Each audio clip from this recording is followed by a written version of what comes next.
Magandang araw po sa inyong lahat. Ngayon ay makakasama po tayo sa isang Zoom meeting na kung saan magmi-meeting ang lahat ng JC partners, partners natin. Lalong-lalo na may interview natin yung isa sa mga kumita ng 5 million mahigit dito sa part-time business. So, ipapakilala namin sa inyo si Sir Mark Palisok mula sa Papua New Guinea. Gusto ko lang pong malaman, Sir Mark, ikaw ba ay isang matagal ng businessman? Ito lang po kwento na hindi po ako architect, hindi po ako engineer, undergraduate po ako. So, ibig sabihin, yung kaya po ako nag-isip na iba pang business kasi hindi ko po talaga forte yung gumawa ng mga bahay-bahay. Through experience lang din yung sa pagmamaterials, through experience lang din po. So, anytime alam po ko, pwede akong malugi doon. Kaya dito po sa GC talaga nakita ko yung potential.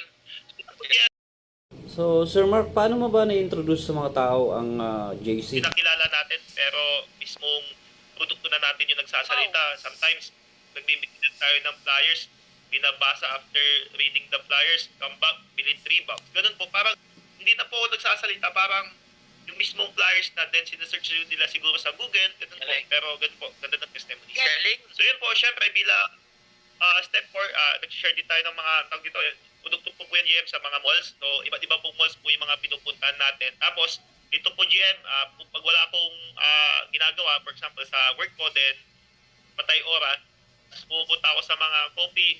Kaso nga lang, itong dalawa, mag-iinom ng beer. So sinubukan ko lang GM, bigyan ko ng magandang produkto na ikaka-healthy nila. So tinanggap naman po nila GM, bumili sila tag isang bag. So masaya na po ko GM. Sir Mark, habang ginagawa mo yung business, saan ka ba malakas kumita?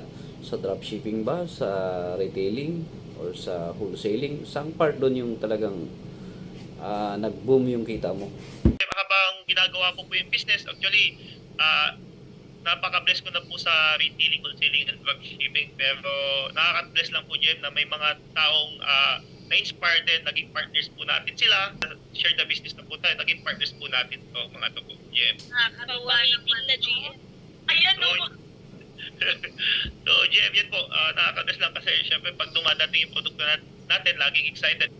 Kaya nga po, Jem. Tapos yun po, Jem, yun yung umuwi ako na nakaka-bless lang po kasi, di ba, Jem, kadalasan pag umuwi kami mga OFW, galing pa sa sahod namin. Pero yung is yung bang uuwi ka pero may sarili ka ng pera na hindi mo na ginamit sa